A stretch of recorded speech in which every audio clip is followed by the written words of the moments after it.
At this point, I think a significant proportion of Americans get their information from comedy shows. It's like comedians have become like the next generation truth tellers. You have these politicians that now at this point people don't trust very much. And then you have like the filter of the news media, which unfortunately now also many Americans don't trust that much. And you have the sense of polarization.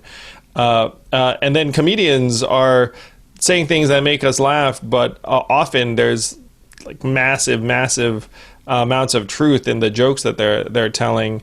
I think it's one reason why people are gravitating towards people like Dave Chappelle as almost like the people who can tell us what's going on. I think so, which is in a lot of ways unfortunate because it's not really the purpose of comedy. I mean, comedy should be a part of it. It's part of the information ecosystem. But when it becomes your primary source of information, that's scary as well. And the fact that we don't have enough trusted sources of information is what is hurting our democracy. And I think we feel it even in places that we do trust, that they hold back. You know, when you watch all the Sunday morning programs and they interview, the chief of staff for the president, they go soft on everybody because they do want access. They do want them to come back. And you feel like, wow, these interviews should all be way tougher. I mean, we are in crisis mode. And how many times I watch someone in politics get interviewed and I think, wow, that was a pretty easy interview for that person at a moment when tens of thousands of people are dying based on these decisions. And I think people like comedy because the comedians don't, they don't have the access to interview everyone, but they don't have to put on that filter of being full of shit. They don't have to be sweet about it. They could just say, this is madness, this is hypocrisy, this is corruption, in the way, a lot of journalists want to, but I don't think they can say it in the same terms. Well, yeah, journalists can't just throw down that way because it somehow makes them seem reactive or biased, which to me, I mean, at this point, like you said, if you don't have a strong point of view, you're not being awake or truthful. And I've been on those news programs as a subject, and I can say very much that if you were, let's say, a government official and you were put on the spot in these interviews, one, to your point, they'll probably go somewhat easy on you if you're in a position of influence. And sometimes that, like the questions get hashed out and vetted and pre-approved before you agree to show up. So there's that. Yes. You could be like, hey, look, don't ask me about X and Y. And the audience doesn't know that, by the way. The audience doesn't know. Yeah, now they do. But that's a giant thing for the audience not to know, that, going on these Sunday shows or in certain interviews is the same as, me going on the Tonight Show, that there's a pre-interview and that they're not going to come on if you're going to ask about Russian bounties or something else, and that's the only way they will come on. So it's filtered in ways that are not transparent to people, because it's like the world has turned and the news can't seem to adjust to it. So for instance, there's clearly a moment where, when Donald Trump said we have 15 cases and it's going to go down to 0, we know for sure that someone privately said to the president, it's not going to 0. It's going to be hundreds of thousands soon.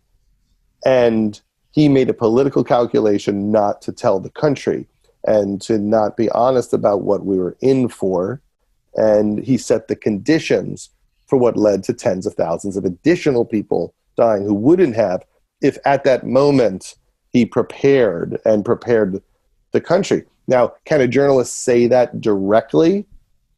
Which is, you chose your political career over the lives of thousands of people, and you are responsible for that, because in this meeting you were told how this was probably going to progress. And you won't see people be that tough on them. I've never heard anyone say to the people around the president, when was he told this was going to get out of control? What day did someone say, it's not going to be 15, it's going to be millions or tens of thousands? And what did he say? What did he say? And why did his messaging not change for weeks and weeks and weeks or months? And that is the question for this election. When was the president told what was going to happen? And why did he reject that? And why did he not tell the country? Well, the second thing I'd say about these interviews, Judd, is that if you're, let's say, a government official, number one, there's the certain types of questions you might get asked. But number two, if your goal is to get out of that interview saying nothing, like, you can do it. Sure. You just don't answer the question. I do it in movie interviews. People ask something, and if I don't have an answer for it, I just say anything. I mean, that's the funny thing about interviews. People could say, what's it like, working with this actor? So, what? Here's the great thing about working in New York. You know what I mean? Like, you can switch it up. That's hysterical. You're like totally. We're now wondering which actor you do not want to talk about what it's really like to work with them. But yes, it's exactly like that, Judd. Where what happens if you're an official, and you didn't have to do this when you were talking about your movies, but if you're an official, let's say you have a 6-minute interview segment. What they do is they sit the official down and they say, here are 6 minutes of talking points. And if they ask a question that is not comfortable for you, just go to this. You will then fill up the interview time, and it's over. Like that. That's the way it works. So it's comical, by the way. If you watch it and you see someone, talking to Kellyanne Conway, and they ask a direct question, and then she says, what we should be talking about is why you guys keep talking about blah blah blah. And sometimes the journalist will go, I hear what you're saying, but can you please answer this question? She'll do it again. She'll do it a third time, and then they're basically out of time. Yeah, you can run out the clock on those interviews all the time because it's just like the cadence of the TV format, really, and I've been in the format, now obviously like hundreds of times, and most of the time when I was running, I was like, I'm trying to get this message out. But sometimes they'd ask me about something that I had no interest in talking about. My propensity is just to answer the question. You ask me a question, I'll probably try to answer it. but there were some times when it was like, something like along the lines of what you were saying. It's like asked about like an actor working with him, and you were like, I'd rather not talk about this. I'll go someplace else.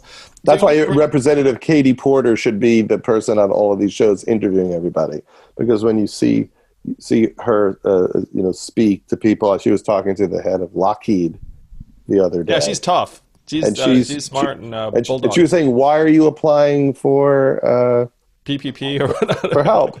And she's like, "You made 15% more this year than the year before." And he's like, "Everyone's asking for help." And she's like, "Yeah, that doesn't make it right. Why are you asking for help?" And he dances around it.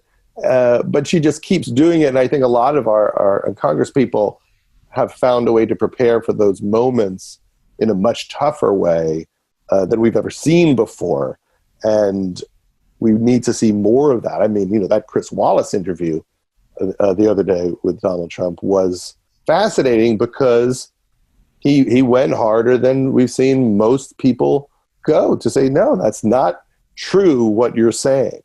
And Donald Trump is clearly shocked that anybody's like, no, I have the information. What you're saying is not correct. And we really need that from everybody, because obviously everyone should always tell the truth. But these questions cost tens of thousands of lives. And for some reason, it's like everything's been so normalized. And the Republicans, they want to normalize death.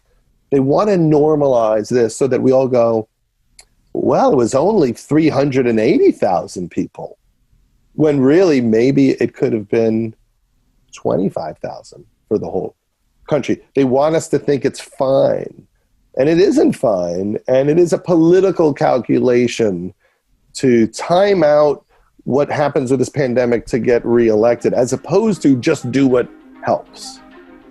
Thank you for listening in. I hope you enjoyed this conversation. If you did, please do subscribe to Yang Speaks and click on notifications so we can let you know every time we have a new episode.